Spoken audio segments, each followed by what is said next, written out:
우리 옆에 계신 분은 얼굴 바라보시고 우리 인사 나누겠습니다. 주의 이름으로 환영합니다. 우리 하나님께도 사랑의 고백 드리겠습니다. 나의 힘이신 여호와여, 내가 주를 사랑하나이다. 아멘.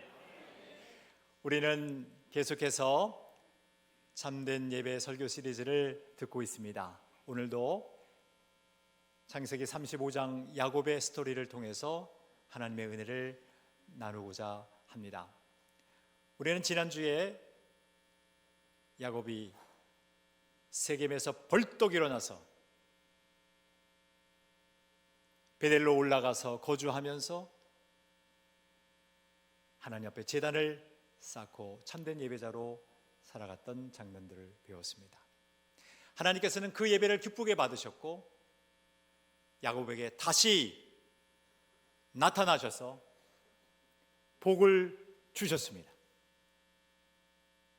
오늘 우리가 읽은 본문 말씀 9절이 그 말씀이에요. 하나님이 예배드렸던 그 제사를 드렸던 야곱에게 나타나셔서 다시 나타나셔서 복을 주셨어요. 그리고 야곱이 이스라엘이 된 그 이름에 의미를 부여하시고 그리고 그렇게 호칭해 주셨어요. 그뿐만이 아니라 나는 전능한 하나님이라, 그렇게 자신의 정체를 밝히 알려주셨습니다. 하나님께서 말씀하신 나는 전능한 하나님이라. 우리 한번 함께 따라하겠습니다. 나는 전능한 하나님이라. 그렇게 하나님이 자신의 정체를 야곱에게 계시하시면서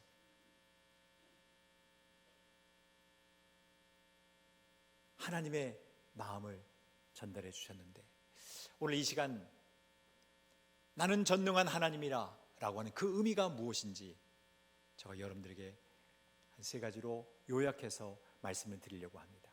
오늘 이 설교 말씀 듣고 나서 여러분들의 생애에 큰 삶의 변화가 있기를 주의 이름으로 축원합니다. 첫 번째입니다. 우리 한번 따라하겠습니다. 세상 나라가 아닌 하나님 나라의 백성으로, 하나님 나라의 백성으로 살아가라. 그렇습니다. 내가 속한 세상의 나라도 있지만 하나님 나라의 백성으로 살아가라 라고 하는 그 의미가 담겨져 있습니다. 여러분, 국가의 3요소를 알고 계시죠? 네, 친절하게 준비했습니다. 국가의 3요소, 주권과 국민과 영토입니다. 제가 이 한 컷을 준비하면서 의도적으로 크게 썼어요. 왜냐하면 이 한 컷이 오늘 우리 생명의 말씀을 이해하는 데 큰 도움이 되기 때문에 그렇습니다. 한 국가가 구성되려고 하면 적어도 이 세 요소는 있어야 되는 것이죠. 절대 주권, 네. 그리고 국민과 영토입니다. 이제 오늘 본문 말씀으로 한번 들어가 볼게요. 11절 말씀인데요. 하나님이 그에게 이르시되 나는 전능한 하나님이라.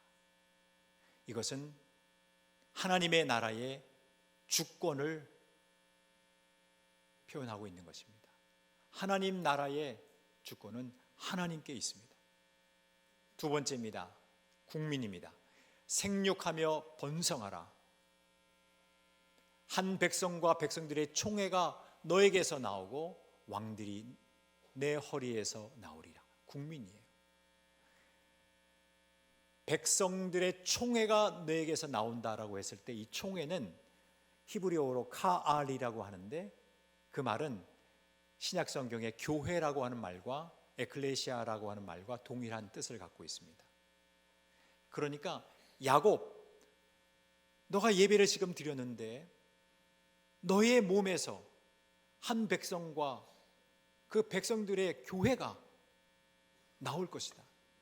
심지어는 왕들이 너의 허리에서 나올 것이다. 이 말씀 그대로 수많은 왕들이 등장했고, 그리고 또한 예수 그리스도도 탄생하셨습니다. 엄청난 계시의 말씀을 주셨대요. 12절 말씀도 보겠습니다. 내가 아브라함과 이삭에게 준 땅을 내게 주고 내가 내 후손에게도 그 땅을 주리라. 영토입니다. 그렇습니다. 하나님께서는 하나님의 나라를 늘 이루어 나가기를 원하셨던 거예요. 이 하나님의 나라에 관한 이 언약의 말씀은 이미 아브라함에게 주어졌습니다. 창세기 12장 1절과 2절 말씀을 볼게요. 여호와께서, 이거 주권입니다. 하나님의 나라의 주권이에요. 여호와께서 아브라함에게 이르시되 너는 너의 고향과 친척과 아버지의 집을 떠나서 내가 내게 보여줄 땅으로 가라. 영토예요. 2절 말씀입니다. 내가 너로 큰 민족을 이루고, 국민이에요. 내게 복을 주어 내 이름을 창대하게 하리니 너는 복이 될지라. 그러니까 하나님께서는 아브라함에게 이미 하란 땅에서 부르실 때 하나님의 나라를 이루어 가시기를 원하셨던 것이에요. 이 말씀은 점진적으로 확대가 됩니다. 확장이 됩니다. 그리고 더 분명하게 계시됩니다. 창세기 17장 말씀인데요, 1절 2절 말씀을 볼게요. 아브라함이 99세 때에 여호와께서 아브라함에게 나타나서 그에게 이르시되, 함께 읽습니다. 큰 목소리로 시작. 나는 전능한 하나님이라. 여러분 어디서 읽으셨어요? 방금 창세기 35장에서 읽었잖아요. 이미 아브라함에게 말씀해 주셨어요. 너는 내 앞에서 행하여 완전하라. 하나님께서 말씀하십니다. 여호와께서 말씀하십니다. 주권이에요. 그리고 말씀하십니다. 2절, 내가 내 언약을 나와 너 사이에 두어 너를 크게 어떻게 해요? 번성하게 하리라. 국민입니다. 주권과 그리고 국민을 말씀하셨어요. 8절 말씀을 바로 볼게요. 8절 말씀을 보니까 이렇게 기록하고 있습니다. 내가 너와 내 후손에게 내가 거류하는 이 땅, 영토예요. 곧 가나안 온 땅을 주어 영원한 기업이 되게 하고 나는 그들의 하나님이 되리라. 99세, 아브라함이 99세 때에 하나님께서 그 확실한 언약을 계시해 주셨어요. 그러니까 창세기 35장은 아브라함에게 하나님께서 행하셨던 언약의 갱신이에요. 무엇을 말씀하고 있는 거죠? 하나님께서는 야곱에게 너가 비록 이 세상 속에 가나안 족속들과 함께하는 이 세상 속에 살고 있지만 너가 하나님의 백성이라는 것을 결단코 망각하지 말고 살아가라 말씀하시는 거예요. 한 컷을 여러분들에게 보여드릴게요. 여러분, 세상 나라가 있고 하나님의 나라가 있어요. 이 세대가 있고 오는 세대가 있어요. 이 세대, 세상 나라는 태초에 하나님이 천지를 창조하시니라 말씀 그대로 하나님께서 천지를 창조하셨을 때 시작이 되었습니다. 그리고 그 세상 나라는 예수 그리스도의 재림의 때에 이제 종결될 것입니다. 이 세상 나라에 예수 그리스도께서 탄생하셨어요. 그것을 예수님의 초림이라고 합니다. 성탄절 개념이에요. 바로 그때에 하나님의 나라가 시작됩니다. 물론 그 이전부터 하나님께서는 구상하셨지만 하나님의 나라의 본격적인 시작이 예수 그리스도의 초림과 함께 시작되었어요. 그 하나님의 나라는 예수 그리스도께서 재림하실 그때에 우리 모든 성도들, 하나님의 나라의 백성들을 다 모으셔서 영원한 하나님의 나라로 인도하실 것입니다. 그렇기 때문에 여러분이 기억하셔야 될 것이 있습니다. 하나님의 나라는 우리가 죽어서만 가는 그런 천국 개념이 아닙니다. 예수 그리스도께서 이미 이 땅에 초림하셨을 때부터 하나님의 나라는 임했습니다. 우리가 죽어서가는 천국뿐만 아니라 우리의 생존하는 이 삶 기간 동안에 하나님의 나라를 경험하며 예수 그리스도를 영접하여서 살아가는 모든 사람들에게는 이미 하나님의 나라가 임한 줄로 믿습니다. 그런 의미에서 옆 사람을 바라보시고 우리 한번 고백하겠습니다. 밝게 웃으시면서 치아를 드러내도 좋어요. 침만 튀기지 않게. 자, 한번 힘차게 외칩시다. 당신은 하나님의 나라의 백성입니다. 이야, 이 복된 메시지가 전능한 하나님이라 이 한 문장 속에 들어있는 거예요. 놀라운 메시지입니다. 사랑하는 성도 여러분, 여러분 모두 다 대한민국이라고 하는 국적을 갖고 있지만 또 여러분들이 하나님의 나라의 천국의 시민권자라고 하는 것을 잊지 마시고 매 순간순간마다 하나님의 나라의 백성으로서 당당하게 담대하게 살아나가실 수 있기를 주의 이름으로 축원합니다. 두 번째입니다. 자신의 힘이 아닌 하나님의 능력으로 살아가라. 나는 전능한 하나님이라, 그 말씀 속에 담겨진 의미입니다.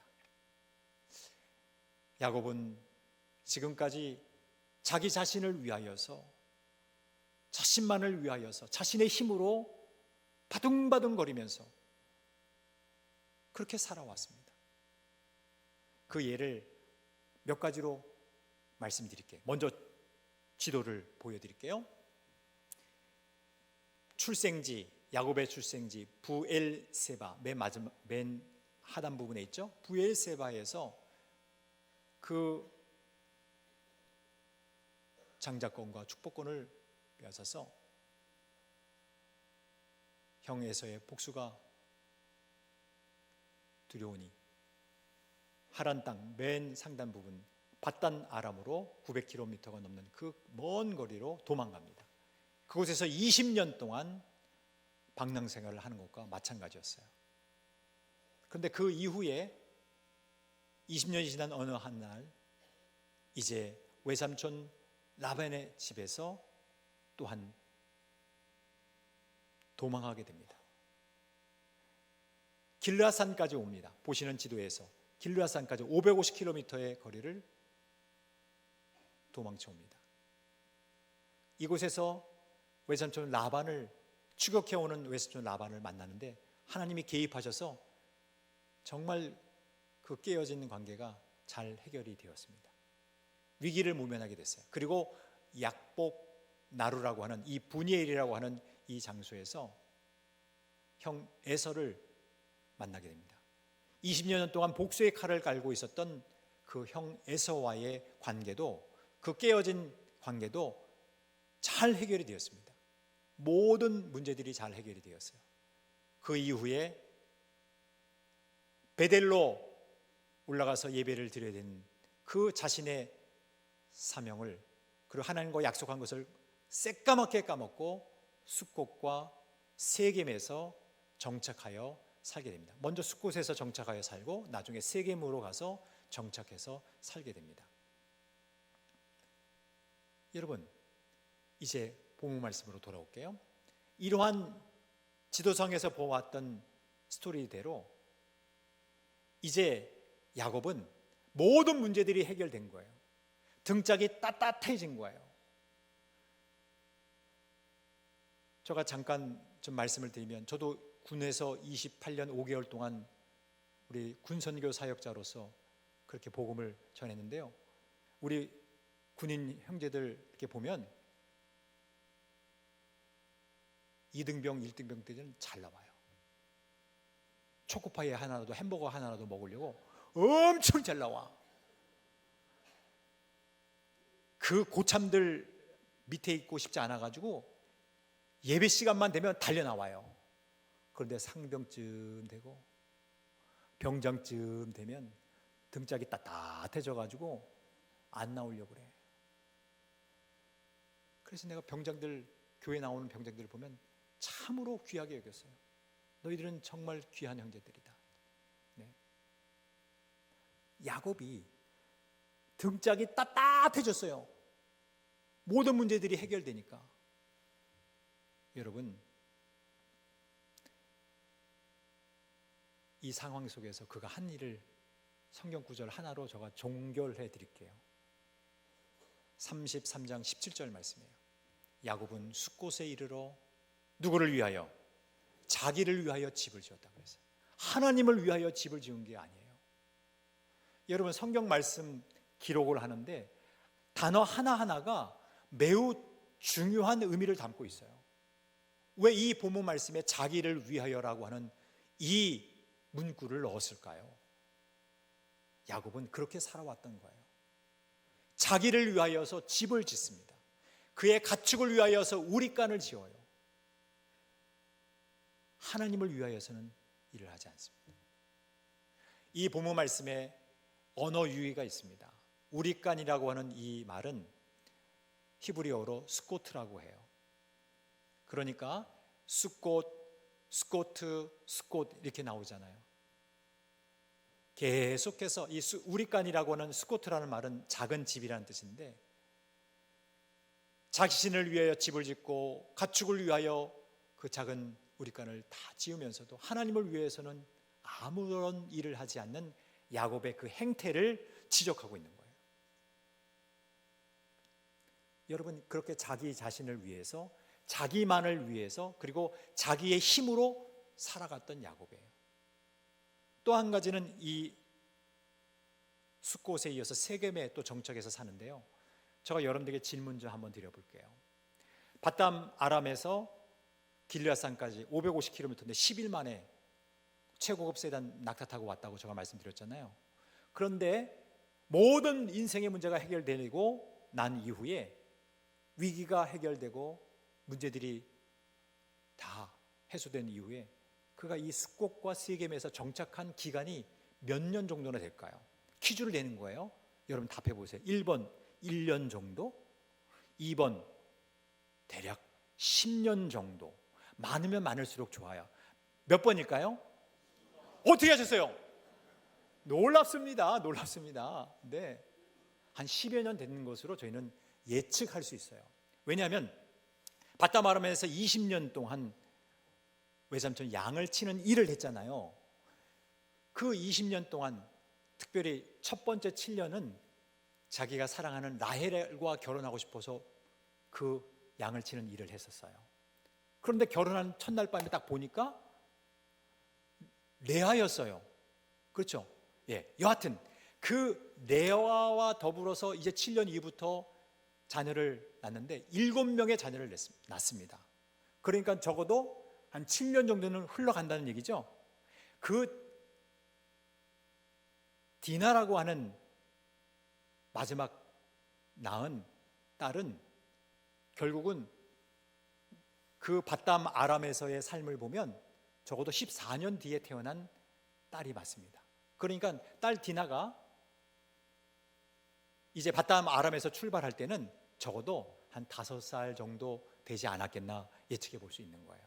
그런데 이 디나가 우리들이 지난주에 배운 것처럼 세겜에 정착해서 살 때에 그 세겜 지역의 주장 세겜에 의해서 납치되고 성폭행을 당하고 감금당하게 되잖아요. 그 당시에 결혼 적령기가 15세에서 16세 정도로 보기 때문에 적어도 그 차이가 거의 10년 정도가 되지 않습니까? 그래서 우리가 추측할 수 있는 거예요. 세겜 지역에 그리고 숫곳 지역에서 정착한 그 횟수가 한 10년 정도는 되겠다. 여러분, 이런 말들을 어디서 들으시나요? 이렇게 자세하게 설명해 주는 교회가 없어요. 공항배들 교회니까 가능해요. 아니 진짜로 여러분들이 이게 수준이 높다는 걸 좀 알고 계셔야 되는데 말씀을 연구하면 연구할수록 모든 것들이 새롭게 느껴져요. 자, 근데 여러분 보세요. 다시 말씀드릴게요. 그만큼 하나님과의 약속을 망각하고 수많은 세월이 흘렀다는 것을 제가 말씀드리는 거예요. 자기 자신만을 위하여 집을 짓고, 그리고 자기의 사랑하는 딸이 그렇게 끔찍한 일을 당했음에도 불구하고, 피가 거꾸로 솟는 그 일을 당했음에도 불구하고 그는 다음과 같이 자신만을 걱정합니다. 34장 30절 말씀이에요. 맨 마지막 줄을 볼게요. 나는 수가 적은즉 그들이 모여 나를 치고 나를 죽이리니. 여러분, 이 말씀을 보면 나와 내 집이 멸망하겠다고 지금 말하고 있지 않습니까? 그렇게 두려워하고 있지 않습니까? 걱정하고 있지 않습니까? 그 세겜 지역의 모든 남성들을 계획적으로 음모해서 습격해서 다 학살해 버렸잖아요.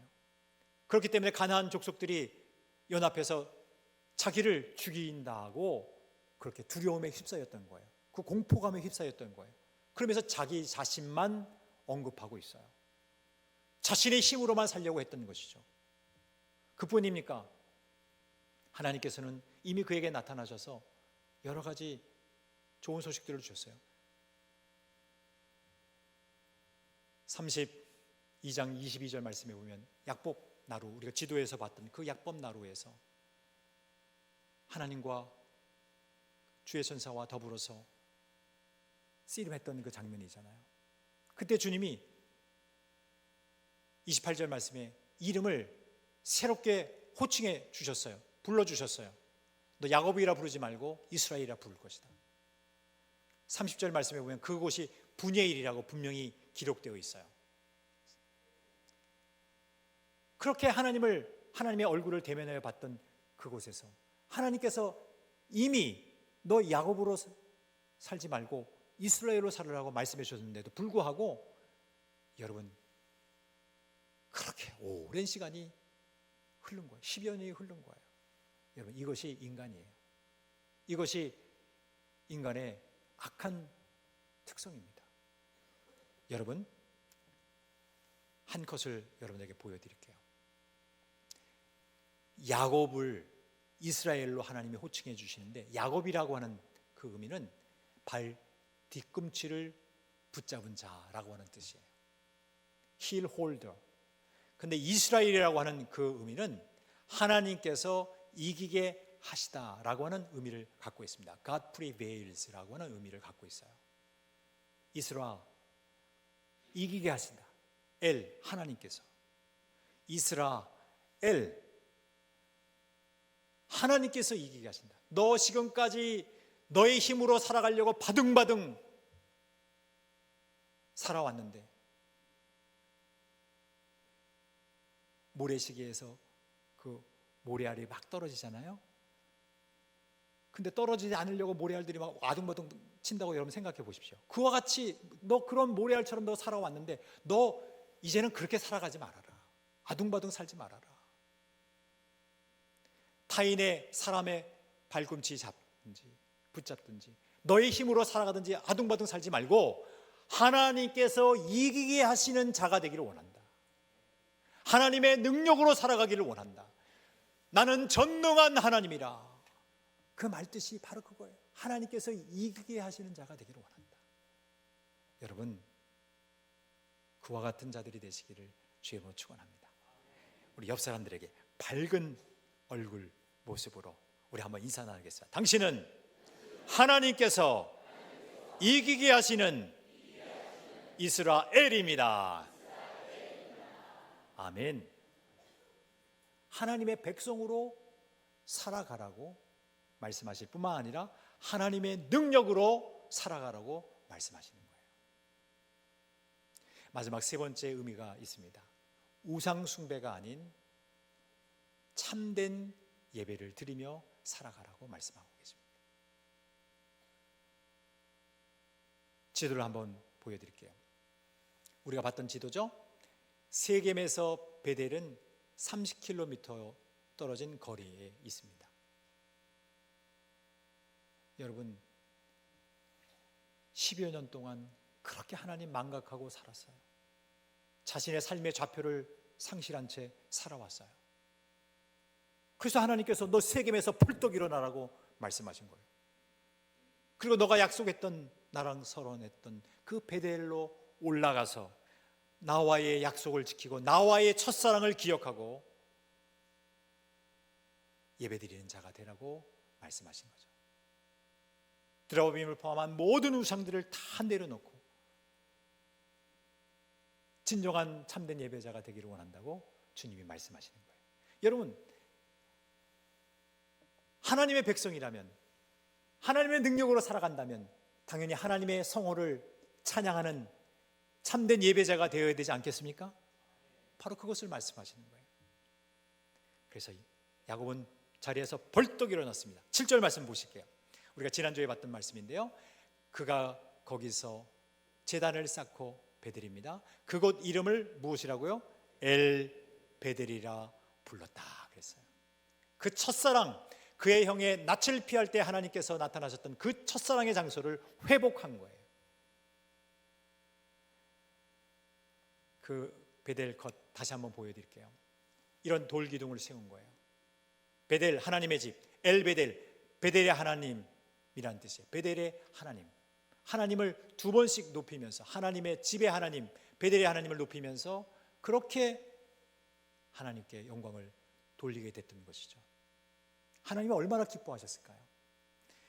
세겜에서 벌떡 일어나서 베델에 올라가서 거주하면서 하나님을 예배드리는 자로서 그가 살아가는 과정에서 오늘 본문 말씀으로 다시 돌아오면 하나님이 그 예배드렸던 그 야곱에게 다시 나타나셔서 복을 주시고 이스라엘의 이름을 다시 호칭해 주시면서 그 의미를 각인시켜 주시고 전능한 하나님이라 말씀해 주시면서 너는 예배자가 되라고 말씀하시는 거죠.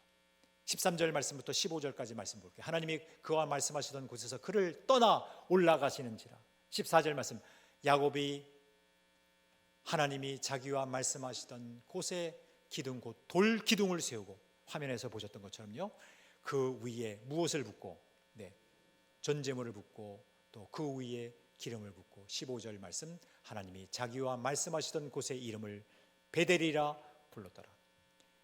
그 베델을 엘 베델이라 불러서 하나님 앞에 첫 번째 예배를 드린 이후에 그 베델에 거주하면서 계속해서 예배를 드리고 다시 예배를 드리는 그 순간에 하나님이 나타나셔서 복 주시고 그리고 호칭해 주시고 이스라엘을 호칭해 주시고 하나님 앞에 너무너무 감사하니까 야곱도 다시 하나님 앞에 제단을 쌓으며 예배를 드렸던 거예요. 그리고 그 첫 번째 불렀던 그 이름 베델을 상상하면서 다시 한번 상기하면서 베델이라고 부른 거예요.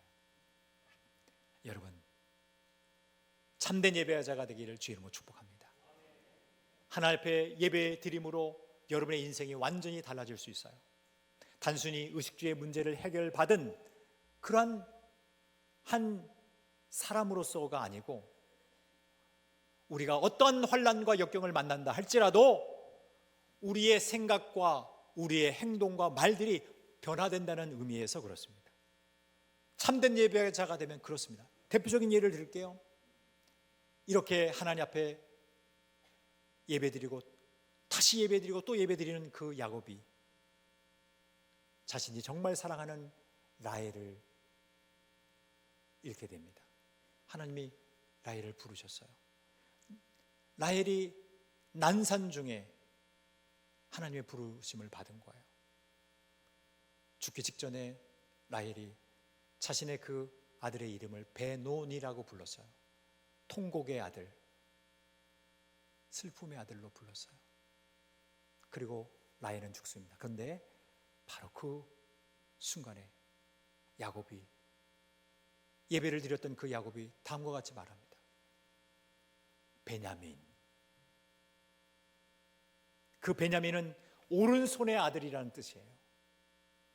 사랑하는 아내가 하나님의 부르심을 받으면서 통곡의 아들이라고 베논이라고 불렀던 그 등남한 아들을 베냐민, 전능하신 하나님의 오른손에 붙들린 아들로 베냐민으로 부른 거예요.